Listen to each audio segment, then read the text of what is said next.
Abra a tua Bíblia, a primeira carta de Paulo aos Tessalonicenses, capítulo 3.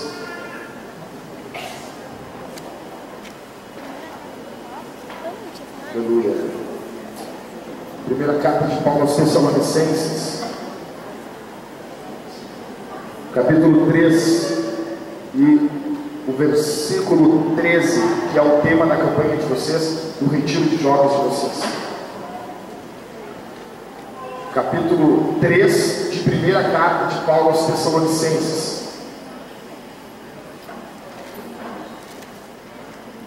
A gente já vai ler. Presta atenção aqui de todo mundo, pessoal. Eu viajei 24 horas para estar pregando para vocês aqui. Deixei de estar no aniversário da minha mãe para estar com todos vocês.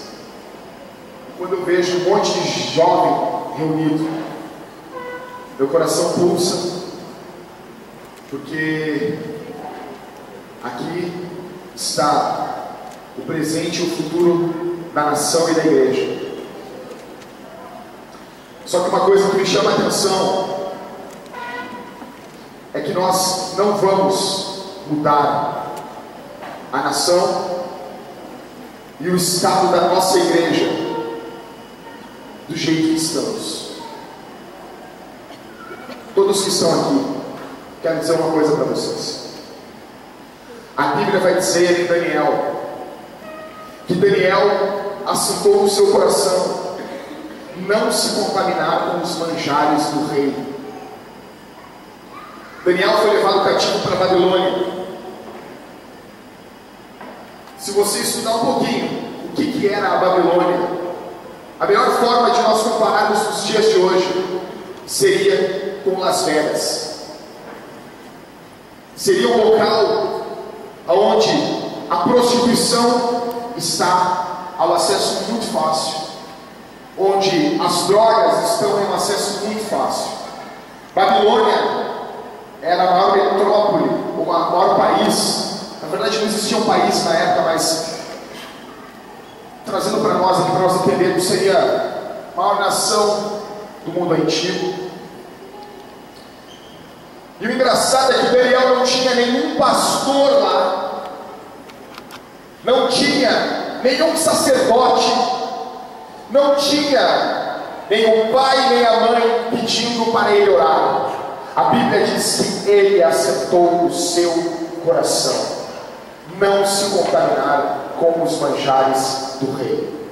Eu desconfio, eu não acredito no crente que a gente tem que ficar 24 horas supervisionando para ele não pecar, supervisionando para ele não errar. Eu quero dizer uma coisa: se o teu pastor morrer hoje, se os teus pais não existirem, se a tua mulher não estiver perto, quem é você? Quem você é? Porque é nesse momento que nós mostramos quem nós somos. Nós estamos em um número grande aqui, e sempre quando eu chego numa igreja, primeira vez, quando estamos reunidos, eu costumo dizer algo. Eu peço toda a atenção de vocês aqui. Tem algo que me preocupa aqui. Eu vou tomar essa introdução dessa mensagem emprestada de um pregador. Existe algo que me preocupa aqui muito, muito. Existe algo que tem deixado meu coração perturbado, e não é somente essa reunião, em todas as reuniões de jovens que eu vou, todas. Quando eu olho um monte de gente reunida, eu não conheço 99% das pessoas que estão aqui. Quando eu olho esse monte de gente reunida, eu fico imaginando como será a eternidade da metade, da maioria ou da minoria. Eu não sei, eu não tenho como medir, mas uma coisa é certa. Uma coisa é certa aqui, esta manhã: nem todos que estamos aqui, nem todos que entramos, que colocamos o nome do retiro, nem todos aqueles que sorriem para você estão aqui nessa manhã, nem todos esses entrarão no céu. Alguns que estão me ouvindo e nesse momento estão dizendo: não, isso não é para mim. Alguns jovens que aqui estão passarão a sua eternidade no inferno. Alguns de vocês vão tentar, mas no momento em que vier as propostas do mundo, os manjares do mundo, vão ceder. Alguns cantam, choram, se prostram aqui na frente, mas a vida não acompanha a vida do culto. O culto não tem força para fora, só tem força aqui, com o microfone, com o som, com banda. Quando isso acaba, a unção acaba o arrepio. Quando está diante do pecado do mundo, o fervor acaba. Alguns que estão aqui vão passar a sua eternidade no inferno. E eu pergunto aos jovens que estão aqui, todos vocês, como será os seus 5 primeiros minutos na eternidade? Como vai ser quando os seus olhos fecharem aqui nessa terra e você abrir os seus olhos que nunca mais irão se fechar? Como vai ser? Eu costumo dizer que no inferno não haverá pálpebras. A pessoa não vai conseguir fechar os olhos para não contemplar os horrores do inferno. O tema é santidade. E se você pesquisar as pregações dos reformadores, dos puritanos, elas eram assim. Eu começo a minha mensagem, minha rápida pregação, dizendo: santidade não é uma questão de escolha. Você não tem outra saída. Você não tem uma outra saída. Você não tem uma outra proposta melhor do que a santidade. Versículo 13 de 1ª carta de Paulo aos Tessalonicenses: a fim de que seja o vosso coração confirmado em santidade, isento de culpa, na presença do nosso Deus e Pai, na vinda de nosso Senhor Jesus com todos os seus santos. Isso aqui é uma oração de Paulo. Essa carta foi a primeira carta do Novo Testamento, a carta de 1 aos Tessalonicenses. O Novo Testamento não está numa ordem cronológica, então aqui é a primeira carta, é o bebecinho do Novo Testamento, é a primeira carta do apóstolo Paulo. Ela foi escrita entre 51 e 54 depois de Cristo. Ele vai tecer muitos elogios no começo da carta para a igreja de Tessalônica, muitos elogios. Mas mesmo assim, o apóstolo Paulo faz algumas correções. Eles estavam crendo de forma errada como se daria a volta de Jesus. Alguns nessa primeira momento da igreja, eles acreditam que Jesus, quando viesse, aqueles que morreram não encontrariam a Cristo. Aí Paulo diz: não, eles vão ressuscitar primeiro, eles vão se encontrar antes que nós. E ele consola os Tessalonicenses. Na segunda carta, ele vai combater o mesmo problema. Você vai notar, preste atenção aqui, você vai notar que todas as segundas cartas da Bíblia, elas são como uma continuação da primeira. Na segunda carta aos Tessalonicenses, Paulo vai tratar um problema. Alguns falsos pregadores enviaram cartas para a igreja de Tessalônica, e assinaram como se fosse o apóstolo Paulo. O problema dos falsos mestres, dos falsos pregadores, ele acontece, ele existe desde a época da igreja primitiva.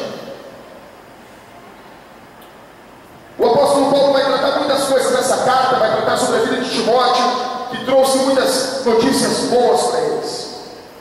E ele chega aqui no capítulo 3, no versículo 11 até o 13, e ele faz uma oração pelos Tessalonicenses. Interessante é que o apóstolo ele entende que ele tem um limite para ministrar a vida da igreja.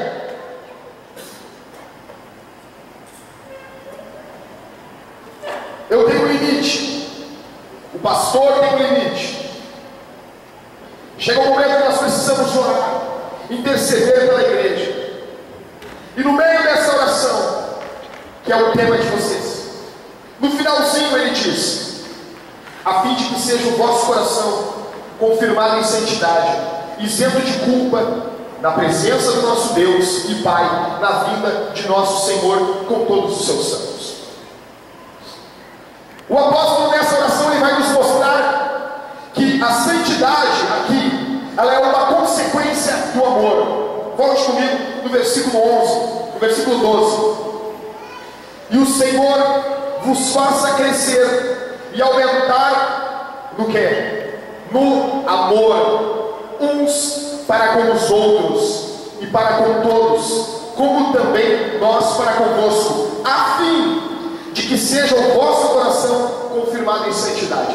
O princípio dessa santidade que Paulo está falando, ela começa em amor. Ela é uma consequência do amor. Muitos estão tentando uma santidade debaixo de regras,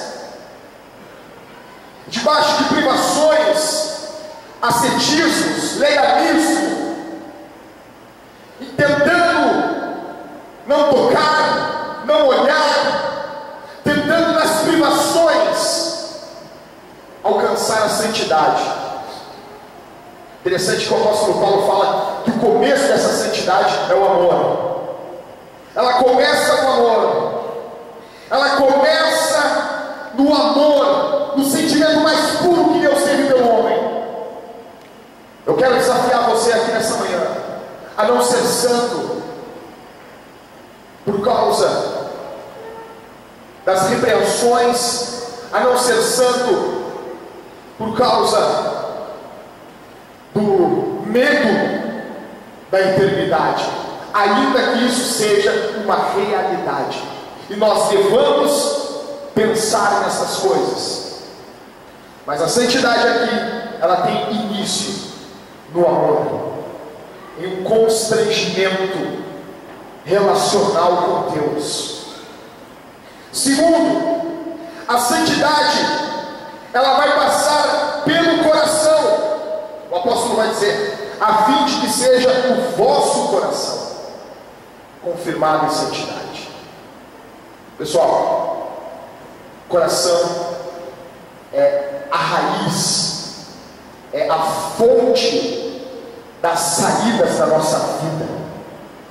Não adianta você não olhar um filme pornográfico, você não mentir, você não brigar, você não gritar. Se o teu coração está cheio de pornografia, cheio de mentira, cheio de ira, a santidade que o apóstolo está mostrando à igreja aos Tessalonicenses, ela começa do interior, ela começa aonde ninguém vê, somente nós mesmos. Eu estou pregando aqui essa manhã para jovens, e todos nós os que estamos aqui somos totalmente pecadores. Se nós colocarmos um telão aqui e passássemos os teus pensamentos mais secretos que você já teve desde o teu primeiro levantar até o dia de hoje. Eu não estou falando das suas ações, eu estou falando dos seus pensamentos. Todos que estão aqui, todos correriam, fugiriam e nunca mais apareceriam na igreja, porque a tua mente pensa coisas que desagradam a Deus. Por isso a proposta de santidade da Bíblia tem que partir do coração, da mente, do âmago. Versículo 13: a fim de que seja o vosso coração confirmado em santidade. A santidade vem do hebraico, a palavra santidade, do hebraico kadash, ou do grego agiazo, que significa cortar, separar. A santidade bíblica, ela não é um não fazer. Peraí, já que só não entendi. A santidade bíblica, ela é uma consequência da regeneração. A regeneração é um milagre que Deus opera no homem quando ele de fato se encontra com Cristo. A santificação, ela seria a continuidade da regeneração. A regeneração é um fato, acontece na hora. Para você entender, o Berkhoff, que é um teólogo, ele vai fazer uma comparação perfeita para a gente poder entender. A regeneração é como se fosse um nascimento. A criança nasce, está perfeita, tem braços, tem olhos, tem pés, está perfeita, só que ela ainda é uma criança. Berkhoff vai dizer que a santificação é o crescimento, a regeneração é o nascimento, e a santificação vai ser o crescimento. Não pode, nunca houve, nunca haverá uma pessoa que não nasceu de novo ser santificada por Deus. Eis o porquê temos muitos problemas nas igrejas hoje em dia. Eis o porquê nós precisamos ficar dando corda, nós precisamos ficar manipulando, motivando uma pessoa a se santificar. Regenerados se santificam, não regenerados não gostam da santificação. Talvez o teu problema aqui essa manhã não seja a santificação. Talvez o teu problema aqui não seja esse, mas seja que você nunca conheceu a Cristo.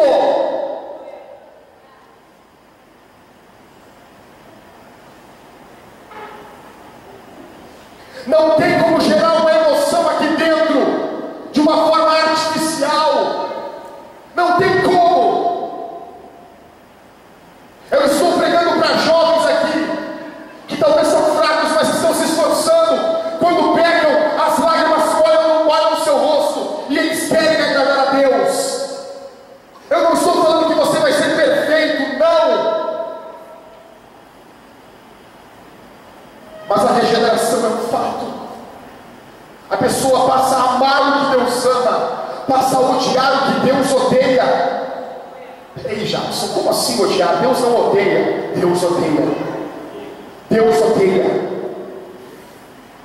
Eu amo crianças, por isso eu odeio o aborto. Deus abomina o mal. O Antigo Testamento vai dizer que ele abomina o pecado. No capítulo 5 de Salmos, e versículo 5, ele vai dizer: o Senhor abomina a todos os que praticam a iniquidade. Para vocês entenderem, peraí, Jackson, eu quero entender isso. Eu tenho um carro, troquei os pneus do meu carro. Eu andei com aqueles pneus mais ou menos uns 6.000 quilômetros e um pneu furou. Eu fui no borracheiro, ele arrumou o pneu, eu continuei andando, não deu problema mais nenhum. A regeneração é isso. Eu não estou falando que você não vai pecar, mas imagina você botar um pneu no seu carro e todo dia ele fura, todo dia ele dá problema. Tem algo de errado com o pneu. Regenerados pecam, mas não faz parte do estilo de vida dele, não faz parte, não coagula, não faz parte. E quando acontece, há uma tristeza enorme no seu coração. A santificação é uma consequência da regeneração, que é uma consequência da pessoa se encontrar com Cristo. Terceiro, já estou acabando, vou ser bem rápido. A santidade terá implicações eternas. Leia comigo o versículo 3 de novo. A fim de que seja o vosso coração confirmado em santidade, isento de culpa, na presença de nosso Deus e Pai, na vida de nosso Senhor Jesus Cristo. A santidade, como bem disse o pastor, ela é uma vestimenta que vai ornamentar a noiva, que vai vestir a noiva, que é a igreja, para se encontrar com Cristo. A santidade aqui, Paulo está falando aos Tessalonicenses, ela tem implicações eternas. Jesus vai voltar. Mais certo do que você terminar a sua faculdade, mais certo do que você casar, mais certo do que você ter filhos, é a volta de Cristo. Queira você ou não queira, goste você ou não goste, aceite você ou não aceite, Jesus vai voltar. Eu pergunto para vocês uma coisa: o que nós achamos de um homem sem palavra, um toque em banda? Tu marca o ensaio, o cara não vai. Tu marca com ele de passar uma música, o cara não aparece, o cara não vai. Nós que somos pecadores, preste atenção aqui, preste atenção aqui. Nós que somos pecadores, nós que já nos atrasamos, nós que já faltamos a muitas reuniões que dizemos que iríamos, não aceitamos um homem sem palavra. Eu pergunto para vocês aqui essa manhã: vocês acham que Deus falaria algo e Deus não cumpriria? Você acha que Deus diria que Ele voltaria, que Cristo voltaria a essa terra e Ele não voltaria?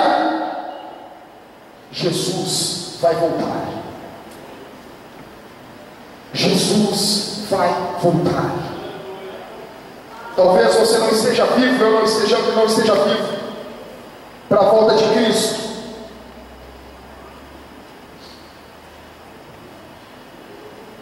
Mas ela é fato. Então o fato é, eu quero chamar a tua atenção aqui, eu já estou terminando, pessoal. Eu vi mais de 1.000 quilômetros para cá.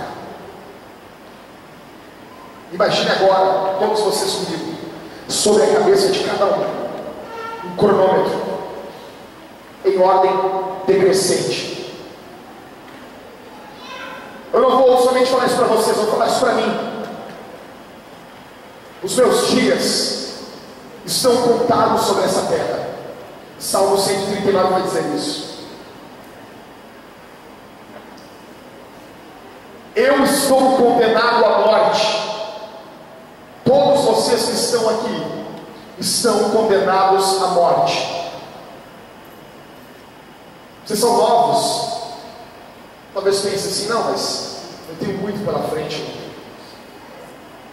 A pregação dos pais da igreja era essa: você vai em um cemitério, você só vê caixões grandes ou você vê caixões pequenos?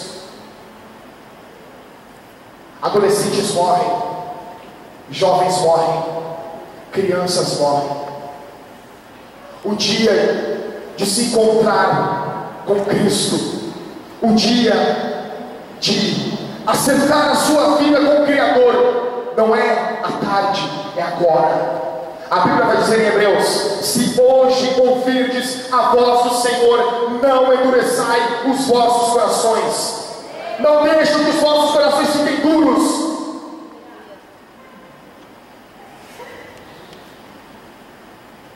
Hebreus 12:14 vai dizer: segui a paz com todos e a santificação, sem a qual ninguém verá o Senhor.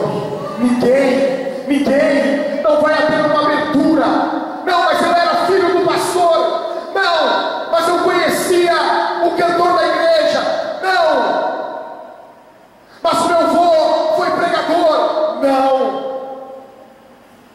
Depois da morte, não tem pai, não tem mãe, não tem amigo, não tem namorado, namorada. É você e Deus.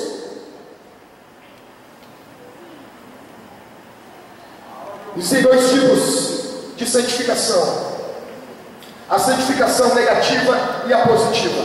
A negativa não é ruim, é só para nós entendermos.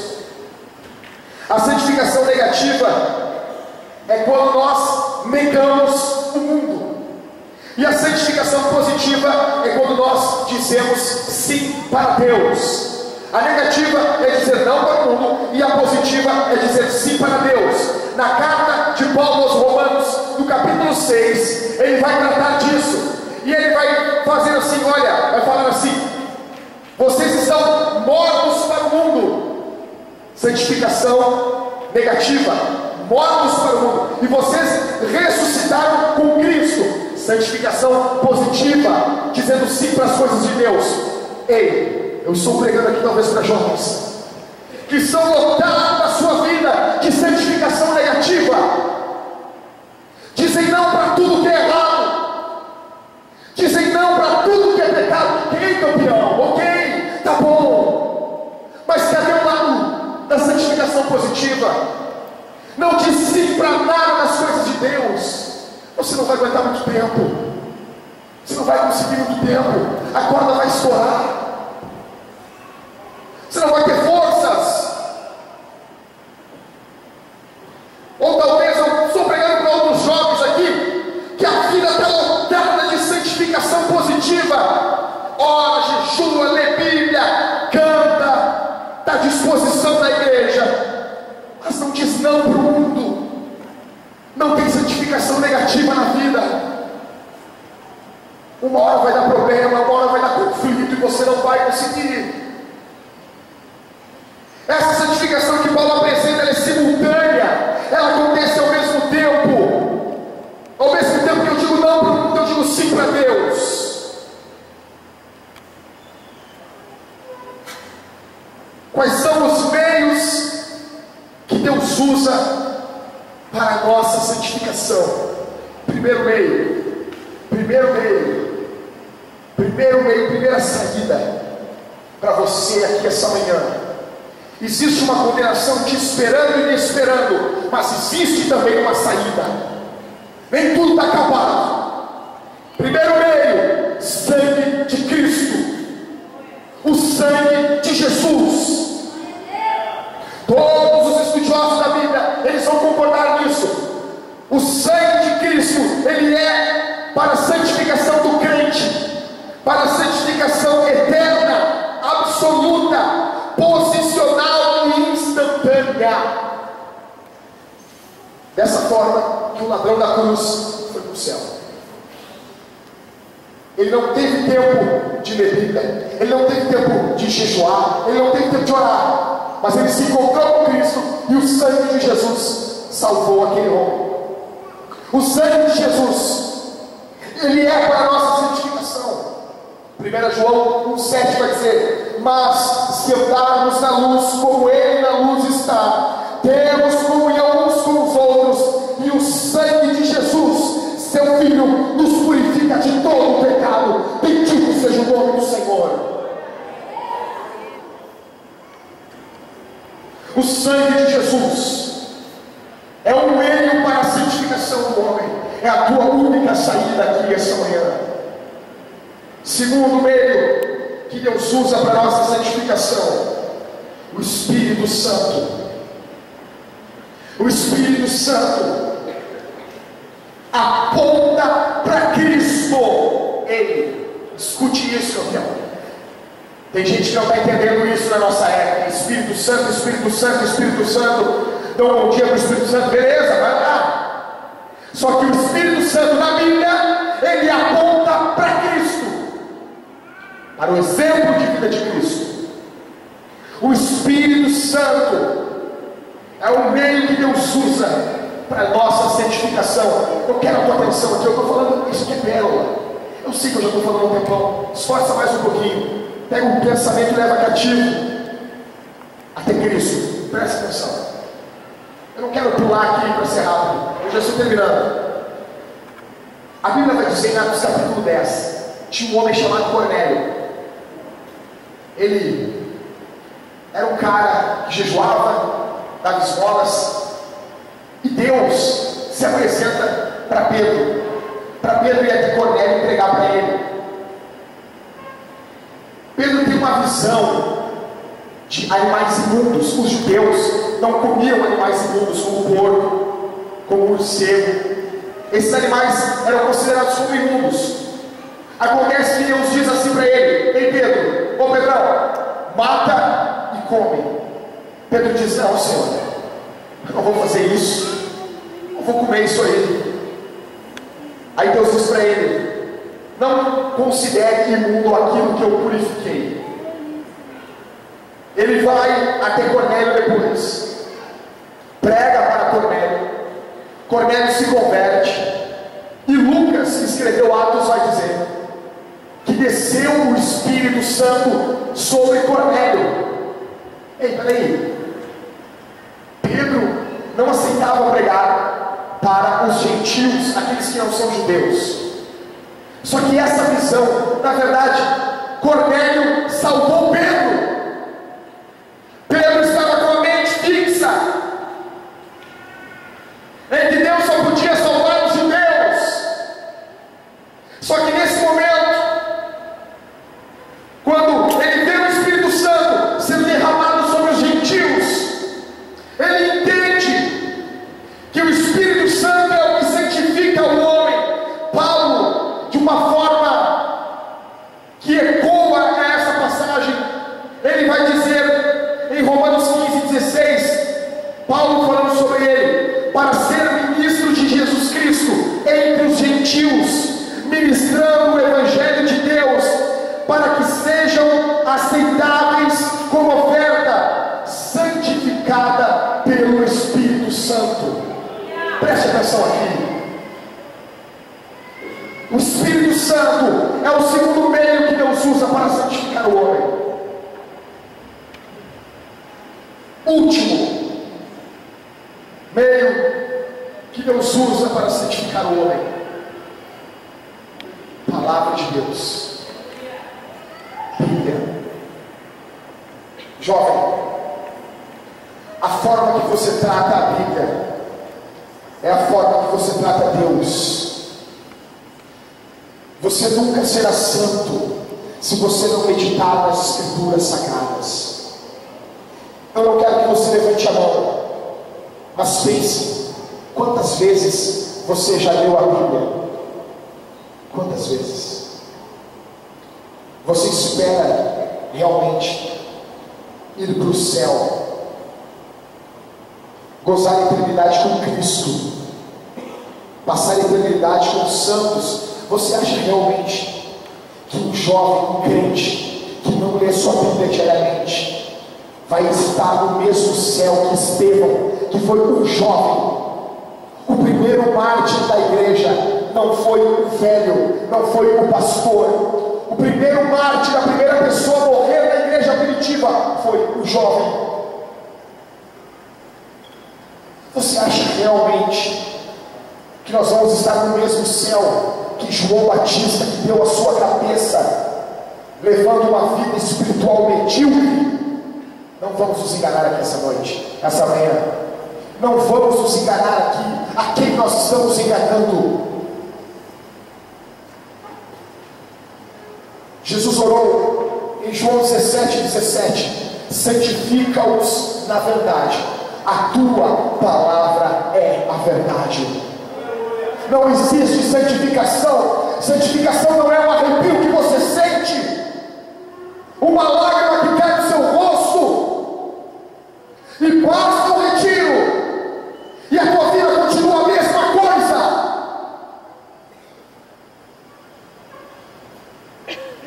Spurgeon dizia: santificação é o lado visível da salvação.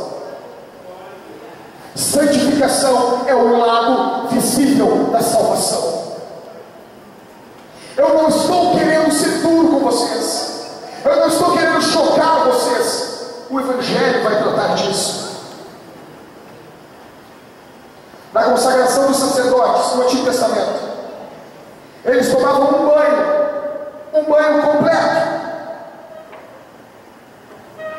Esse banho sacerdotal acontecia uma vez na vida deles, quando eles passavam a ser sacerdotes. Depois, todos os dias, eles iam lavando as mãos e lavando os pés para entrar no tabernáculo. O banho por completo que o sacerdote tomava, com óleo, com água, simboliza a regeneração. A regeneração acontece uma vez na vida do homem, uma vez ele é mudado. E esse banho que os sacerdotes tomavam, ou melhor, lavavam as mãos e os pés, simboliza a nossa comunhão diária com Deus. Leitura da palavra, oração.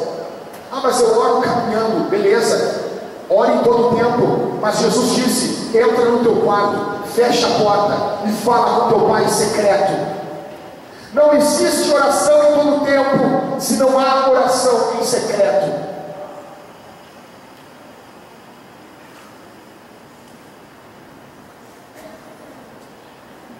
Quero perguntar para vocês aqui essa manhã: que posição vocês vão tomar?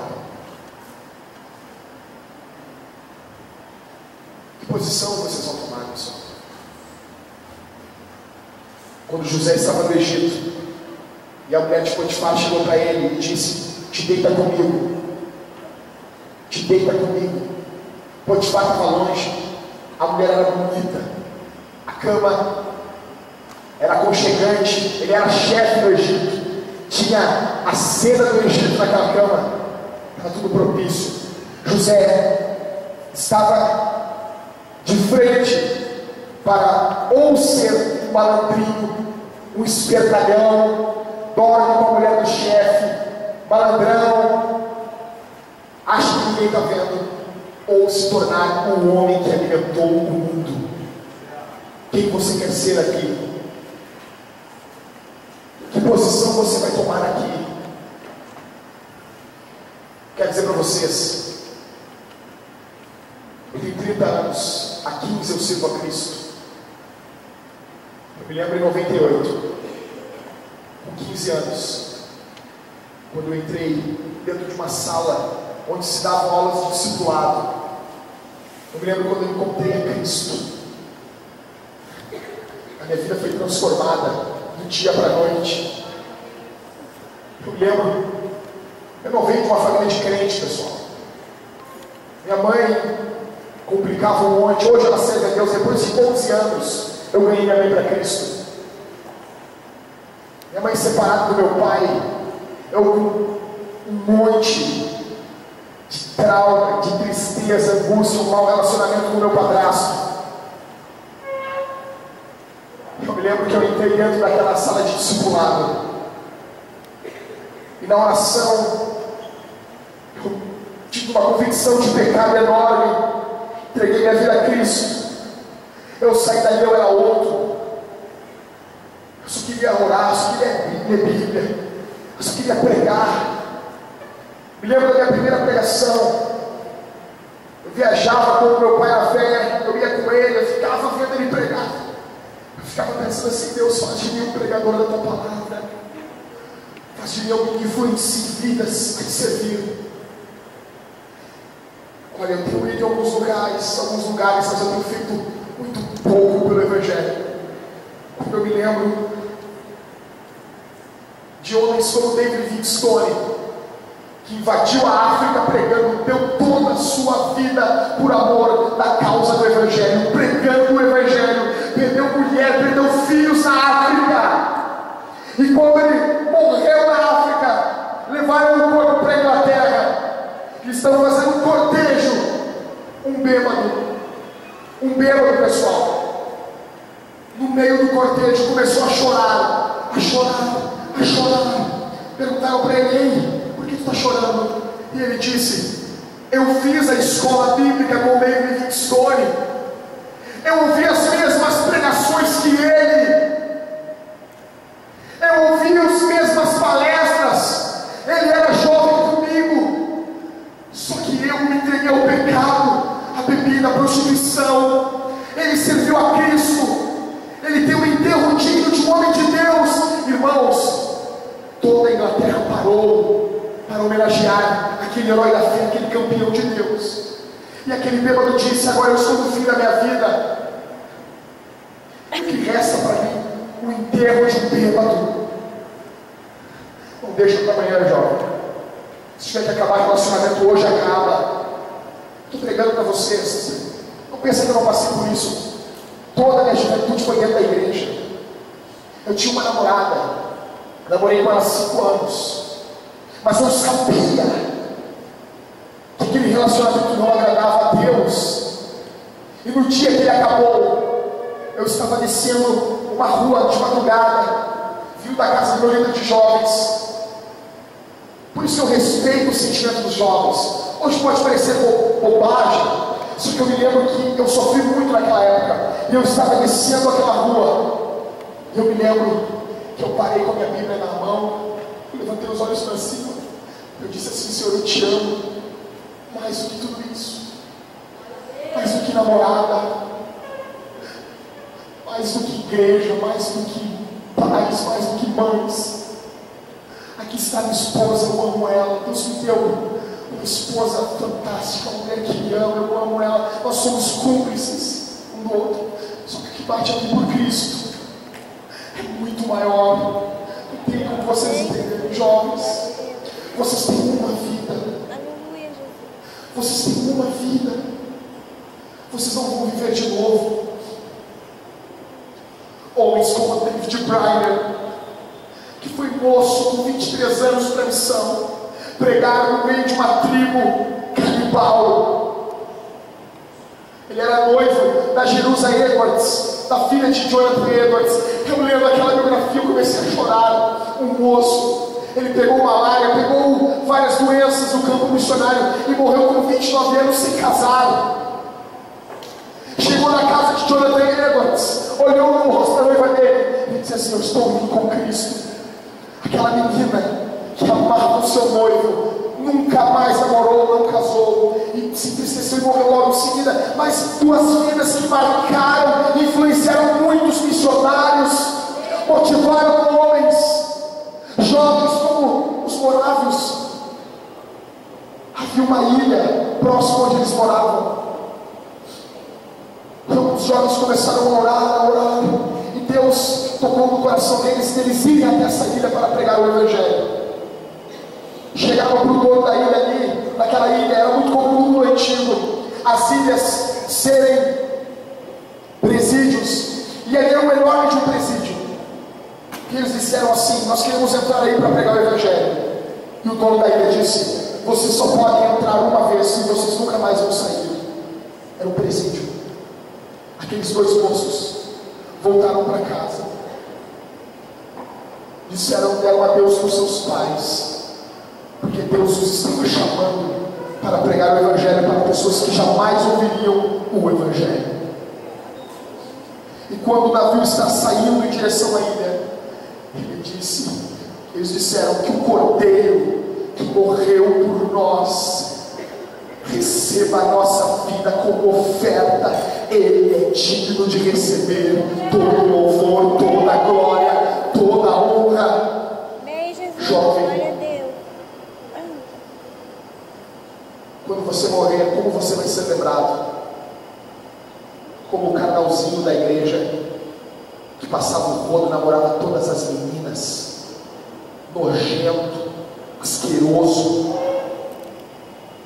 Ou você vai ser lembrado como um jovem que às vezes fraco, mas impactou a sua cidade, que impactou vidas, que influenciou a outros a buscarem a Deus.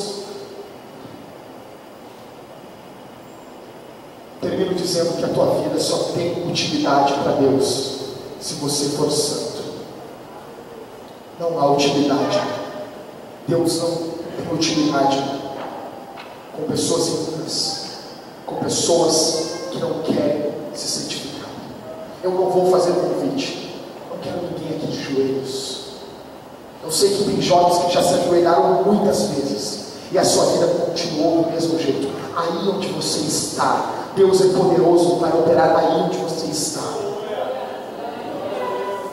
Feche os seus olhos. Feche os seus olhos. Há um caminho, há uma saída. O sangue de Jesus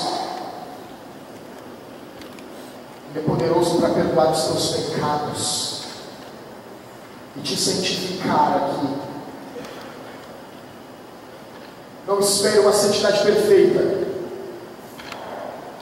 mas a santidade ela é gradual, ela vai crescendo. Isso você tem que se analisar. A Bíblia diz: examine-se, pois, o homem a si mesmo. Se examine agora. Se examine à luz da Bíblia. Se examine. Se viesse uma perseguição ao Evangelho em Dourados e homens entrassem com metralhadoras na sua igreja, você daria a sua vida pelo Evangelho? Não estou dizendo que você não vai estudar, ou você não vai trabalhar, não. Mas aonde você estudar, onde você trabalhar, você vai ser a boca de Deus, porque a tua vida vai falar do Evangelho. Aleluia. Feche os seus olhos.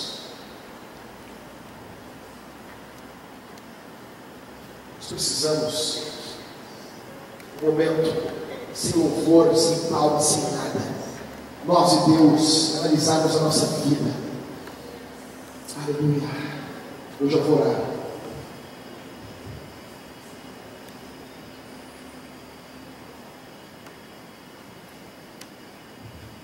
Pai, com muito temor, com muito tremor, nós nos achegamos à tua presença. Aqui está uma geração, Senhor, jovens que têm se mostrado dispostos, que têm se mostrado, Senhor, disponíveis. A alegria deles, Senhor, me contagia e me anima. Deus, levanta aqui, Senhor, jovens com compromisso com a tua palavra, que se tranquem nos seus quartos, Senhor, que jejuem, que orem, que busquem a tua palavra, Senhor, em secreto, não para se aparecer, não para se mostrar. Levanta, Senhor, aqui jovens, moços, moças, que realmente entendem a tua palavra, Senhor, que realmente querem a tua vida na vida deles. Concede fé, concede, Senhor, novo nascimento aqui, Senhor.